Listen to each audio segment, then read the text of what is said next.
मुकेश सैनी क्या कह रहे हैं सुनिए। ये वोटर अधिकार यात्रा, जब ये देश गुलाम था, आपके पूर्वज, हमारे पूर्वज ने मिलकर अंग्रेज से 250 साल तक लड़ाई लड़ने के बाद इस देश को आजादी मिली साथियों।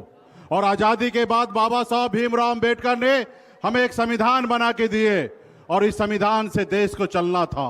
और इस संविधान में सबसे ज्यादा ताकत जो है जनता को दिया गया, जनता को मालिक बनाया गया साथियों, क्योंकि आपके पास वोट का अधिकार दिया गया।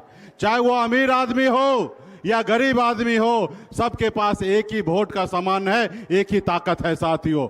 और आपके वोट से समय समय पर इस देश में, राज्य में सरकार बनते रहा और हमेशा नेता को हमेशा डर होता है कि 5 साल जनता के लिए अच्छा काम करे, नहीं तो जनता हमें बदल देगी। और भला बुरा अभी तक इसी सिलसिला चलते रहा।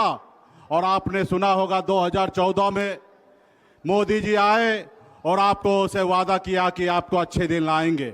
उन्होंने आपसे वादा किया 2 करोड़ युवा को हर साल नौकरी देंगे। उन्होंने वादा किया कि विदेश से काला धन लाएंगे और सबके खाता में 15-15 लाख रुपया देंगे। लेकिन साथियों, वो कैसे लाएंगे?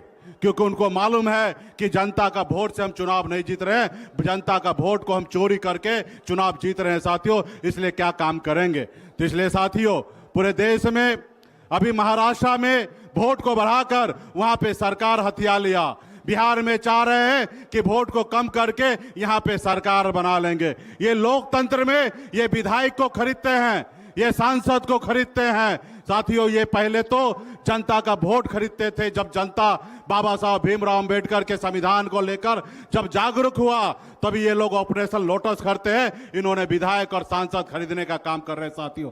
ऐसे सरकार को, ऐसे लोगों को उखाड़ फेंकना है साथियों।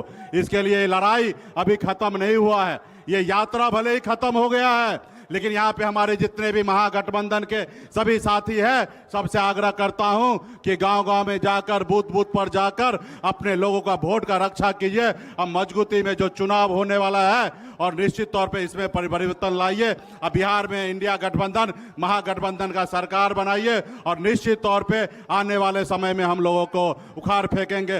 वोट चोर, वोट चोर, वोट चोर, वोट चोर। बहुत बहुत धन्यवाद।